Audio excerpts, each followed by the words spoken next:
뉴스파이팅 목요일 3부 청년 유감으로 이어갑니다. 이 시그널은 시대 유감이라는데요. 서태지와 아이들 노래랍니다. 저희 PD님의 나이를 유추하실 수 있겠죠.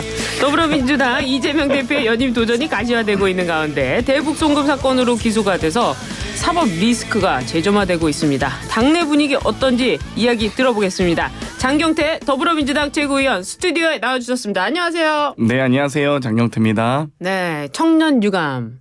저희가 뭐 한자를 모르는 세대다 보니까. 그러니까요. 예, 그러니까 말입니다. 청년 공감이 더 나은 것 같은데. 그러게 말입니다. 네, 장명은 자유니까. 이거 뭐 네. 저작권 안 걸리나 모르겠네요. 알겠습니다. 이재명 대표가 21일 바로 내일이죠. 당대표 연임을 위해 당대표직을 사퇴할 것이다. 이런 제가 기사를 봤는데요. 진짜 그렇게 되는 겁니까? 저가 보기에는 21일은 아니실 것 같은데 아직은 이 연임 결정은 안 내리신 걸로 아직 알고 있습니다. 예. 아직.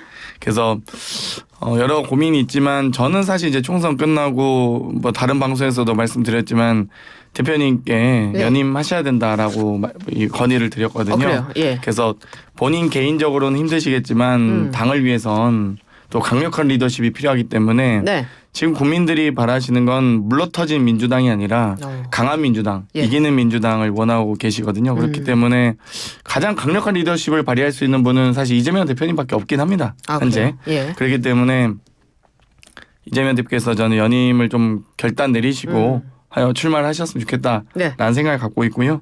아마 뭐 길지 않은 시간 내에 또 고민을 정리하시지 않을까 이렇게 생각하고 있어요. 당장 내일은 아니다.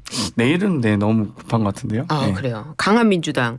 물러터진 민주당이 아니라 물러터진 거는 또 다른 당인 것 같은데 알겠습니다.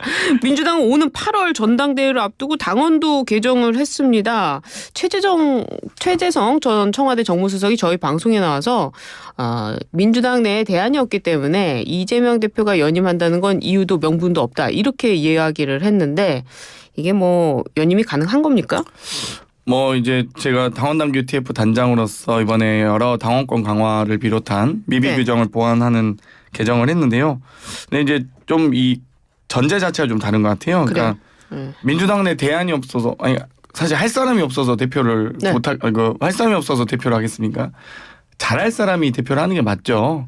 그렇기 때문에 지금 야권의 정치 지도자 선호도 1위는 뭐 누가 뭐라 해도 명실상부 이재명 대표시죠. 예. 만약 사회자께서 대표할 만한 분을 추천해 주시면 한번 제가 권하긴 해보겠습니다. 한번. 누가 있을까요? 누가 나가니까요? 최고위원 중에 정청래 최고위원. 정청래 최고위원도 훌륭한 정치인이지만 안 됩니까? 정청래 당대표보단 이재명 당대표가 낫지 않을까. 서영교 최고위원. 훌륭하시죠. 근데 서영교 최고위원은 이제 원내대표 출마를 희망하고 계셔서 그렇습니까? 당대표는 이제 현재 이재명 대표가 압도적 지지를 받고 있긴 합니다. 김부겸 전 총리도 있지 않습니까? 아마 출마 의사가 없으실걸요. 그래요? 그럼 네. 임종석 전 비서실장. 그러니까 여러분들이 나오셔서 경선을 하셔야죠. 아니 뭐 다 안 된다는 거네요. 아니 전 다 좋은데 경쟁을 했을 때 과연 이 당원과 지지자들이 압도적으로 원하시는 지지를 받고 있는 분이 사실 이재명 대표이기 때문에 뚜껑 열어봐야 되는 거 아닙니까? 현재는 이번 총선 민심에서도 드러났듯이 윤석열 정권 심판이 강력하게 또 이 국민적인 민심으로 반영이 된 선거 아니겠습니까? 그렇기 때문에 지금 윤석열 정권의 어찌됐건 이 대항에서 싸울 수 있는 정치 지도자가 누구냐라고 했을 때 또 가장 잘 싸울 수 있는 적임자가 누구냐 했을 때 저는 이재명 대표라고 봐요. 아니 근데 개혁의 이미지로서 그 민주당에서 또 이쪽에선 김재섭이 나온다면 이쪽에선 전용기도 나올 수 있고 장경태도 나올 수 있고 새로운 인물 저쪽에서 한번 이준석 당대표도 됐잖아요. 그러니까요. 그러니까 여기 개혁신당처럼 민주당이 새로운 얼굴로 젊은 사람으로 그래서 당대표 나올 수 있는 거 아닙니까? 개인적인 어떤 여러 가지 결단과 결심의 문제겠지만 출마는 자유니까요. 근데 저는 당대표는 생각하지 않고 있고요. 전용기. 전용기 의원은 본인이 또 판단하겠죠. 그래요. 아무튼 우리 장경태 의원께서는 이재명 아니면 대안이 없다. 좀 이 말씀이시네요. 저는 이제 지금 윤석열 정권을 막아낼 적임자 또 강한 민주당을 이끌 강력한 리더십. 그게 아주 필요하다고 보고 있습니다. 민주당이 아직도 강하지가 않습니까? 저는 약간 아직 조금 더 강해도 된다고 봐요. 아 그래요? 네. 도대체 얼마나 더 강해져야 되는 겁니까? 알겠습니다. 그럼 이재명 대표가 만약에 지금 대표가 된다고 하면 2기 지도부 최고위원들 이 최고위원 선거는 하게 되는 겁니까? 아니면 그대로 가게 됩니까? 당연히 최고위원 선거하죠. 아 그럼 당 대표는 연임하고 최고위원들은 싹 바꾼다. 당연히 이제 이 연임을 희망하는 최고위원이 있을지 모르겠는데요. 네. 연임을 희망하는 최고위원도 나오실 수는 있죠. 근데 아마 다른 분들이 또 다양하게 나오시지 않을까 기대하고 있고요. 저도 아마 저는 개인적으로 서울시당 위원장 출마를 지금 희망하고 있기 때문에 최고위원 안 하시고. 예, 저는 아마 저도 뭐 조만간 7월 초 정도에는 거취를 결정해야 됩니다. 네. 그러시군요. 알겠습니다. 하여튼 이재명 대표와 또 2기 지도부에 대해서 또 이야기가 나오면 우리 청년 유감에서 한번 이야기해 보도록 네. 하고요. 추경호 원내대표는 이재명 대표의 연임설에 대해서 이재명 절대체제가 완성됐다. 더불어 명심당이다. 이렇게 이야기를 했어요. 단일 대우로 다 가게 되는 겁니까? 뭐 일단 국민의힘이 너무 지금 자중 질환에 빠져 있어서 네. 지금 계속 시선을 민주당으로 돌리고 싶어 하는 것 같은데요. 지금 뭐 상임위원장 원구성 협상마저도 지금 추경호 원내대표가 용산 눈치를 보고 있는 게 아니냐. 아 그래요. 이렇게 보여지고 네.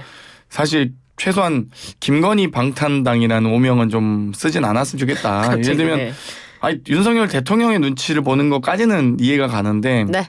김건희 여사까지 눈치를 봐야 되나 이런 생각이 들고 그래서 막 그 전에 한동훈 비대위원장 시절에도 김경률 비대위원이 뭐 말이 앙떠냈더니 용산 건또안했더냐 이랬다가 약간 몰매를 맞고 이런 적이 있는데 그런 식으로 얘기하셨다가 근데 저는 그게 뭐 이렇게 뭐 비대위원 사퇴까지도 이야기할 정도의 얘기인가 참 이해가 안 가긴 했거든요. 그래서 저는 이번에 원구성 협상이라도 먼저 좀 국회를 보이콧은 야당이 한 적은 있어도 보통 이 자당의 네. 이 집권 여당의 장관과 혹은 또 피감기관을 엄호하기 위해서라도 네. 보통 여당은 국회에 들어와 있는데 이번에 참 국회를 보이콧한다 이거 보면서 사상 초유의 집권 여당이 국정 운영을 포기하나 그런 생각도 들었습니다. 근데 우리가 뭐 땅 따먹기로 표현을 하면은 뭐 부루마블이나 좋은 데는 다 차지했어요. 다수가. 그래놓고 나머지 땅, 야 버려진 땅 먹어라. 뭐 이런 분위기라면 그 들어가서 먹겠습니까? 그러기에는 예. 기재위원장, 그다음 외통위원장, 예결위도 국방위원장. 가져가셨죠. 예, 그렇죠. 근데 왜냐하면 정보위를 저희가 가져갈 수 없으니까요. 그러니까 예결위도 가져가고 법사위도 가져가고 운영위도 가져가고 과방위도 가져가고. 그 아주 중요한 상임위 중에 중요한 상임위 좀 주면 안 됩니까? 지금 예. 중요한 상임위 지금 기재위, 예. 국방위, 외통위, 외교 안보는 여당이 그렇게 당연히 중요하면 해야 되고요. 민주당이 가져가면 되잖아요. 그럼 국방위 주시는 거예요? 그저 모르지만. 네, 전 너무 감사한데요. 그럼 법사위 빼고. 법사위랑 운영위 빼고. 운영위는 이 협상 대상이 아니죠. 왜냐하면 이제 추경호 원대가 예. 1년씩 번갈아가면서 하자 했잖아요. 예. 그래서 저희가 역제안을 했죠. 예. 대통령이 거부권을 1년간 사용 안 하면 뭐 그저 검토해 볼 수 있다라고 했는데 민주당이 너무 욕심내는 거 아닙니까? 다 좋은데 자리 다 차지하고 11대 7이라는 예. 비율은 어찌됐건 저희가 존중하고 있기 때문에 그리고 이제 가장 중요한 게 네. 기재위 네. 또 정무위 이런 경제상임위도 저희가 일단 두고 있기 때문에 정무위원장 희망자가 많으실걸요. 그래요. 산자위원장도 있는데요. 예결위도 어떻게 빠집니까 그러면? 예결위는 예산결산은 이제 국회의 심의 권한이 있어야 되기 때문에 뭐 예결위는 있어야 된다고 보고요. 이런저런 핑계 보니까 민주당에서 내놓을 생각은 전혀 없군요. 지금 11개 상임위에서는 이 윤석열 정권의 독주를 네. 견제하기 위해서 아주 필요한 중요한 상임위라 보고요. 네. 저는 뭐 7개를 지금 뭐 오늘도 지금 저희가 긴급의총을 열긴 하지만 예. 이 회기 중에는 목요일마다 본회의를 열게 되어 있습니다. 예. 그래서 저는 오늘 상임위원장 선출했으면 좋겠는데 의장이 이제 아마 이번 주말까지는 좀 말미를 주시는 것 같아요. 그래요. 마지막 기회를 드리는 것 같고 예. 추경호 원내대표께서 용산 눈치를 보시지 않고 부디 7개 상임위원장이라도 선출하시길 바라지만 저는 뭐 정 안 되면 지금 예. 뭐 7개도 민주당이 선출할 수 있다라고 예. 보고 있습니다. 그러니까 뭐 보니까 민주당에서 7개 줄 때 받아라. 안 받으면 우리가 다 한다. 이런 거는 또 어떻게 보면 상대에 대해서 좀 그 모양새를 갖춰줘야 되지 않습니까? 또? 근데 지금 예. 야칠당이 지금 다 본회의에 들어와 있거든요. 예. 개혁신당, 뭐 조국혁신당, 뭐 새로운 미래까지도. 네. 그러면은 뭐 이 진보당 뭐를 네. 포함해서 이 많은 정당들이 다 들어와 있는데 왜 혼자 그것도 여당이 안 들어와 있는데 저는 솔직히 아직도 이해가 안 가요. 그 법사위랑 네. 운영이 주면 되죠. 그거는 협상의 대상이 아닙니다. 네. 알겠습니다. 그러면 윤석열 거부권 포기한다 선언하시면 그건 헌법상 권리 아닙니까? 그럼 저희도 국회의원 면책특권과 불체포특권도 헌법상 네. 권리인데 저희 보고 포기하라고 몇 번을 국민의힘에서 얘기했었잖아요. 그거는 저기 네. 대선 공약 그러니까- 아니었습니까? 그러니까 결국 특검을 거부한 자가 범인이다 이런 말이 있는 것처럼 예. 저는 윤석열 대통령께서 본인 가족과 관련된 거부권은 갑자기. 쓰지 않으셨으면 좋겠어요. 알겠습니다. 갑자기. 왜냐하면 상임위가 국회의 권한이 예. 이거 결국 대한민국은 삼권 분립 국가잖아요. 그래요. 그러니까 예. 대통령이 거부권을 남용한다면 저희도 입법권으로 이 견제와 균형을 맞춰야 된다고 생각하고 있습니다. 그렇기 그렇습니다. 때문에 법사위 운영인 절대 이 거래의 대상이 아닌 거죠. 절대 안 되겠다. 네, 알겠습니다. 그렇습니다. 근데 그 민주당의 지명직 신임 최고위원이 강민구 위원인데 민주당의 아버지는 이재명이다. 지금 민주당의 아버지는 이재명이다. 이런 발언을 했어요.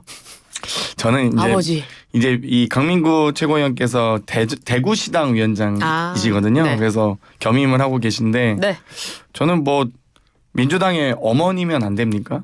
그러니까 약간 저 딱 들으면서 약간 이거 너무 유교문화인데 약간 이런 느낌이었어요. 그렇다면 민주당의 네. 부모님. 아니, 민주당의 어머니는 이재명 어버이. 이러면 안 되나 싶을 정도로 민주당의 약간- 어버이는 이재명이다. 그러니까 우리가 와. 이제 마치 뭐 유교 문화에서 약간 지압이 이런 문화가 있잖아요. 그래서 저는 약간 너무 뭐 이거는- 영남 문화인가 이런 그러면 식으로. 아버지는 안 된다. 아니 그 어버이다. 아버지면 되고 어머니면 안 되나 이런 생각이 들었고요. 약간 요즘 시대에는 조금 뭐 적절하지 않지 않나 약간 그런 느낌이 들었습니다. 약간 저희 세대는 이런 말 안 쓰잖아요, 사실. 알겠습니다. 그러면은 네. 동의를 하신다면서 민주당의 어버이는 이재명이다. 아니 어머니면 안 되냐? 어버이라고 하면 또 약간 그래요? 뉘앙스가 또 달라지기 때문에. 어머니는 그러니까 어머님이 어떻고 아버지면 어떠냐 이렇게 생각이 들 정도로 부모님이다. 굳이 이렇게 표현 안 해도 다 알고 있다. 그냥 민주당의 지도자는 이재명이다 그냥 이렇게 표현하면 되지 누가 아빠 엄마를 거론합니까 사실.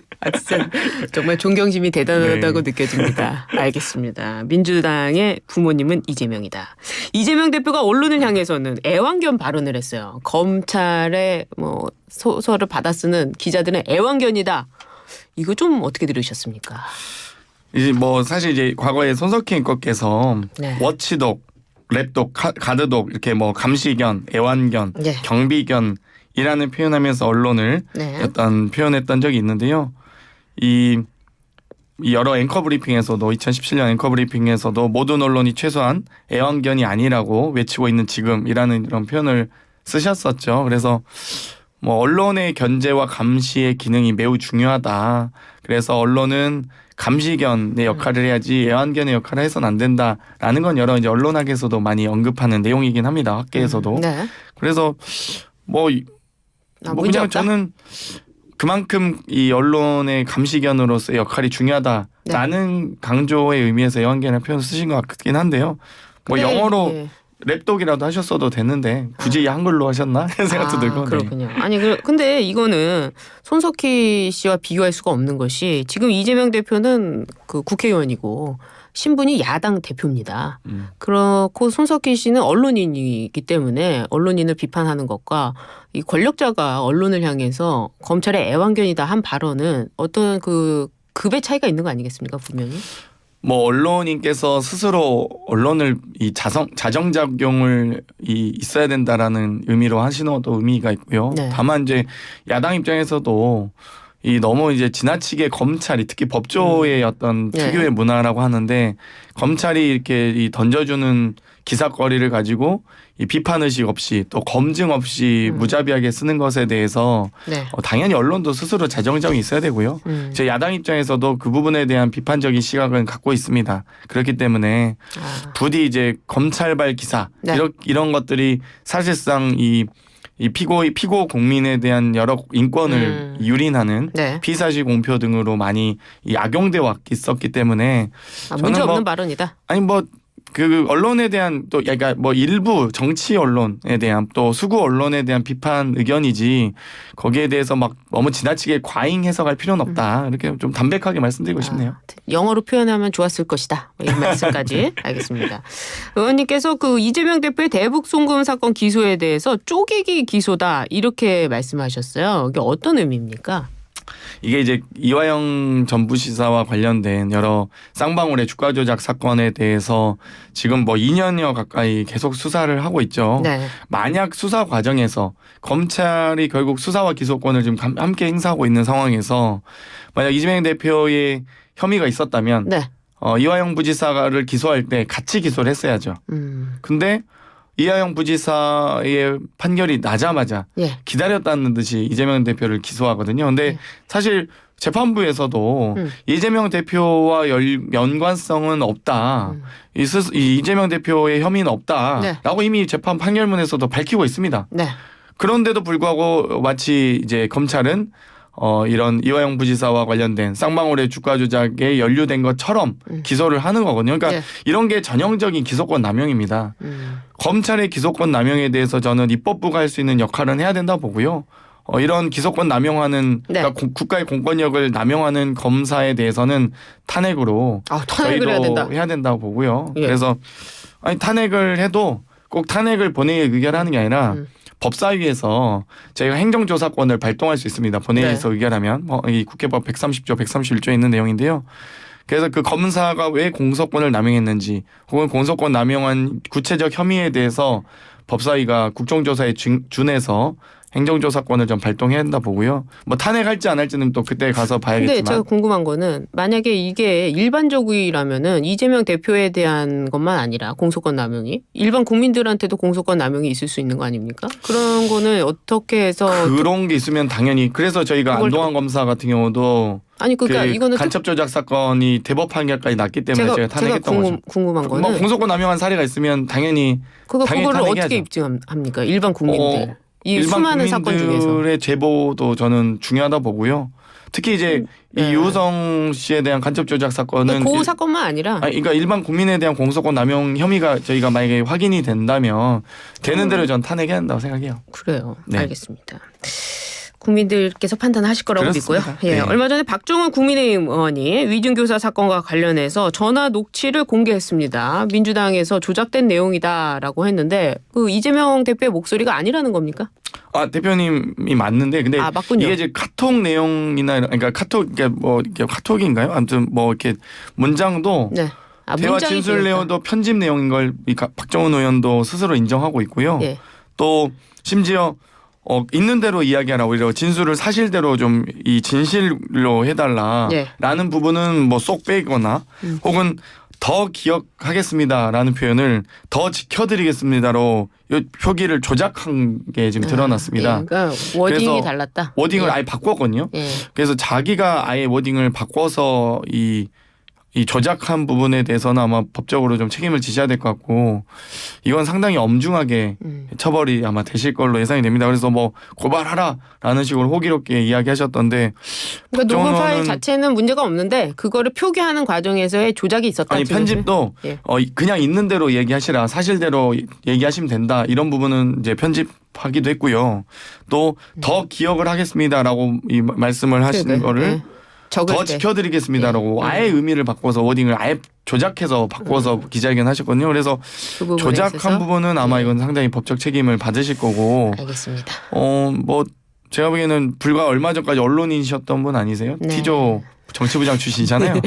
이분이 알겠습니다. 왜 국회의원이 되셨는지 잘 모르겠는데 모르시겠군요. 뭐 이철규 의원하고 진실공방도 있으셨고 뭐 하는데 국회의원 된 지 얼마도 안 됐는데도 이런 일로 참 조작부터 배우는 게 참 안타깝습니다. 이제 더 중요한 얘기. 법사위원장 정청래 의원이 여당 의원들이 출석을 안 하면 김건희 여사를 청문회에 세우겠다 이렇게 말했어요. 어떻게 보십니까?